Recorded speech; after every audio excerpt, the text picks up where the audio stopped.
இன்னைக்கு வந்து 7 days weight loss challenge. இன்னைக்கு டே பார்த்தீங்கன்னா 5. ஸோ இப்போ தான் வந்து நான் ஒர்க் அவுட் பண்ணி முடிச்சிருக்கேன். ஸோ இன்னைக்கு சண்டே வேறுங்களா, காலைல 7 மணிக்கு தான் எழுந்திரிச்சேன்.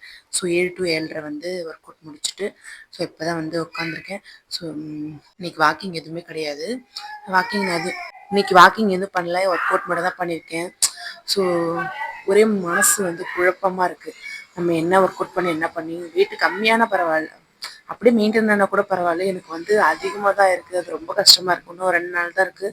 ஸோ பார்ப்போம். இன்னும் அந்த 2 நாள் வந்து 3 நாள் இருக்குது. டே 8 நாள் நம்ம பண்ணலாம் அப்படின்னு சொல்லியிருக்கேன் இல்லைங்களா. இன்னும் ஒரு 3 நாள் தான் இருக்குது. ஸோ பார்க்கலாம், அந்த 3 நாள் ஏதோ ரிசல்ட் கிடைக்குதுன்னு சொல்லிட்டு. ரிசல்ட் இல்லைனாலுமே நான் திரும்ப தொடர்ந்து பண்ணிட்டு தான் இருப்பேன். ஸோ அதை பற்றி எந்த பிரச்சனையும் இல்லை. ஸோ பண்ணிகிட்டே இருப்போம், ட்ரை பண்ணிகிட்டே இருப்போம், அவ்வளோதான். ஸோ நம்ம வந்து ஷாப் வந்துட்டோம். சண்டேன்றதுனால கொஞ்சம் நான் லேட்டாக தான் ஓப்பன் பண்ணியிருக்கேன். 10 மணி ஆயிடுச்சு நம்ம ஷாப் ஓப்பன் பண்ணதே. என்னன்னு பார்த்தீங்கன்னா, நம்ம வந்து ஒரு எப்படி சொல்கிறது, ஒரு எஃபெக்ட் போட்டு ஒன்று பண்ணி உண்மையாலுமே எனக்கு கம்மியாகலனா கூட எனக்கு பிரச்சனையே இல்லைங்க. பார்த்தீங்கன்னா இன்னைக்கு எனக்கு அதிகம் தான் ஆயிருக்கு. 71.90 இருந்துச்சு. இன்னைக்கு பார்க்குற 72.65 இருக்கு. என்ன பண்ண போறேன்னு நான் தெரியல உண்மையாலுமே. இன்னும் ஒரு 3 days இருக்கு, பார்ப்போம். எனக்கு 1 kg எவ்வளோ டேஸ்ல தான் கம்மியாகுதுன்றதை பார்ப்போம். ஒருவேளை 15 days ஆகுமோ. மந்த்லி 2 kgன்னு டார்கெட் வைக்கிறாங்க இல்லைங்களா. மந்த்லி 2 kg டார்கெட்னா அப்புறம் 15 days ஒன்ஸ் வந்து 1 kg கம்மியாகுன்ற மாதிரி தானே கணக்கு. சரி பார்ப்போம். நம்ம 8வது நாள் முடிச்சு 9வது நாள்ல என்ன ரிசல்ட் கிடைக்குதுன்றத நான் உங்களுக்கு கண்டிப்பாக அப்டேட் பண்ணுறேன். ஸோ இப்போ கொஞ்சம் ஒர்க்லாம் இருக்குது. ஸோ அதை முடிச்சுட்டு நான் உங்களுக்கு ஆஃப்டர்நூன் வந்து லஞ்சு ஷேர் பண்ணிக்கிறேன். அப்புறம் பிரேக்ஃபாஸ்ட் பற்றி நான் என்ன சாப்பிட்டேன்னு பார்த்தீங்கன்னா, மக்ரூன் இருக்கு இல்லைங்களா, அதில் வந்து பிரியாணி மாதிரி பண்ணியிருந்தோம். ஸோ கொஞ்சம் தான் எடுத்துக்கிட்டேன். அதுக்கப்புறம் 2 முட்டை எடுத்துக்கிட்டேன். பசங்க வந்து என் ஃபோன் யூஸ் பண்ணிட்டு இருந்ததுனால நான் அது எடுக்க முடியலனால, ஸோ அதனால தான் நான் உங்க கூட அதை ஷேர் பண்ணிக்கிறேன். பிரேக்ஃபாஸ்ட் வந்து என்னால் காமிக்க முடியல. ஸோ அதான் இன்னைக்கு எடுத்துக்கிட்டேன். சண்டே இல்லைங்களா, பாப்பாங்களும் கேட்டே இருந்தாங்க. ஸோ அதனால் அவங்களுக்கு கம்மி பண்ணிவிட்டு நானும் அதே தான் சாப்பிட்டேன். ஸோ ஆஃப்டர்நூன் வந்து பார்த்துக்கலாம், நல்லதாக எடுப்போம். ஸோ நான் வந்து ஷாப் வந்துட்டேன். ஷாப்பில் தான் இருக்கேன். ஸோ இன்னும் வீட்டுக்கு போகல. 2:30 ஆயிடுச்சு மணி. பயங்கரமாக பசிக்குது எனக்கு வேற. ஸோ நம்ம சாப்பிடக்கூடாதுன்னு நினச்சாலுமே பசி வந்து நம்மளை வந்து சாப்பிட வைக்குது. என்னாச்சுன்னு பார்த்தீங்கன்னா, நான் மார்னிங்கே சொல்லியிருப்பேன், வெயிட் வந்து கம்மியாகல, அதிகம் தான் ஆயிருக்குன்னு சொல்லிட்டு. அது ஏன் ரீசன் எனக்கு தெரியல. ஒரு வேளை கம்மியாகி தான் அதிகமாகி தான் கம்மியாகுமா அப்படின்னு சொல்லிட்டு. ஸோ ரொம்ப கஷ்டமாக இருக்குது, மன வேதனையாக இருக்குன்னு சொல்லுவாங்களா, அந்த மாதிரி இருக்குது. ஸோ நம்ம எல்லா எஃபெக்டும் போடுறோம், ஆனாலுமே ரிசல்ட் வந்து கிடைக்க மாட்டேங்குது. ஒரு வேளை லேட்டாக கிடைக்குமா, இல்லை வந்து நான் எதாவது மிஸ்டேக் பண்ணுறேன்னான்னு எனக்கே தெரியல. சரி பார்ப்போம். இன்னொரு 3 நாள் இருக்குது, 8 நாள் முடியும்.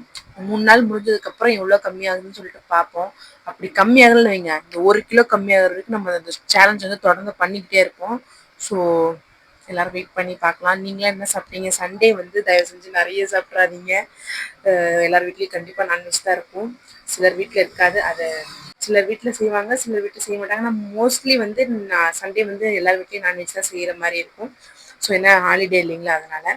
ஸோ சாப்பிட்றவங்க அறிஞ்சு புரிஞ்சு தெரிஞ்சு சாப்பிடுங்க. ஏன்னா வந்து ப்ரோட்டீன் இருக்குது.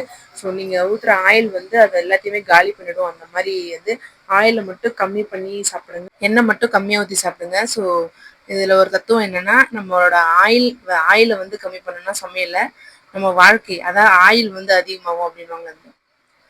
ஸோ நீங்களாம் என்ன சாப்பிட்டீங்கன்னு சொல்லிட்டு மறக்காமல் கமெண்ட் பண்ணுங்கள். எனக்கு பயங்கரமாக பசிக்குது. ஸோ வீட்டுக்கு போயிட்டு நல்லா சாப்பிட்ணும். ஸோ உங்களை நான் சாப்பிட்டு முடிச்சுட்டு ஈவினிங் வந்து கண்டிப்பாக நடக்க ட்ரை பண்ணுறேன். டைம் இருந்தால் நடக்கிறேன். ஸோ இனிமேல் நான் மார்னிங் வந்து ஒர்க் அவுட்டில் வந்து கான்சன்ட்ரேஷன் பண்ணலான் இருக்கேன். ஏன்னா நம்ம ஒரு 5:30க்கு எந்திரிக்கிறோங்களா, அதை வந்து 5:30லாம் வேண்டாம், 6. ஏன்னா 5:30க்கு எந்திரிக்கிறது எனக்கு செட் ஆக உண்மையுமே என்னோட உடம்பு வந்து அதுக்கு ஒத்து வரல. அதான் உண்மை, இதில் இருக்கிற உண்மை அதுதான். ஸோ என் பாடிக்கு வந்து அது செட் ஆகலை. ஏன்னா என்னால் நாள் ஃபுல்லாக டயர்ட் ஆகுது உடம்பு. ஸோ அதனால் 6 மணி, 6:30ன்றது 6 மணிக்கு வச்சுக்கலாம். 6 to 6:30 வந்து ஒர்க் அவுட் பண்ணிவிட்டு, சாரி 6:30 to 7 ஒர்க் அவுட் பண்ணிவிட்டு அதுக்கப்புறம் வந்துட்டு சமையல் முடிச்சுட்டு பாப்பாவை ஸ்கூலுக்கு அனுப்பிடலாம். ஸோ வாக்கிங் வந்து இந்த மாதிரி டைம் கிடைக்கும் போது நடக்கலான்னு இருக்கேன். ஸோ டயட்டில் வந்து மெயினாக நான் ஃபோக்கஸ் பண்ண போகிறேன். ஸோ நான் எதாவது தப்பு பண்ணுற மாதிரி உங்களுக்கு தெரிஞ்சுன்னா எனக்கு மறக்காமல் கமெண்ட் பண்ணுங்கள். ஸோ அவ்வளோதான். நான் உங்களுக்கு ஈவினிங் பார்க்குறேன். இல்லை நான் ஆஃப்டர்நூன் வந்து லஞ்ச் போய்ட்டு உங்கள் கூட நான் ஷேர் பண்ணுறேன். ஸோ இன்றைக்கி என்ன லஞ்சுன்னு பார்த்தீங்கன்னா, ஒரு கேரட் தோசை, கேரட் நிறைய துருவி போட்டிருக்கேன். ஸோ கேரட் தோசை, 2 முட்டை, அப்புறம் வந்து சிக்கன் கீமா மாதிரி பண்ணியிருக்கேன். ஸோ இதுதான் என்னோட இன்னைக்கான லஞ்சு. சண்டே லஞ்ச் இதுதான்.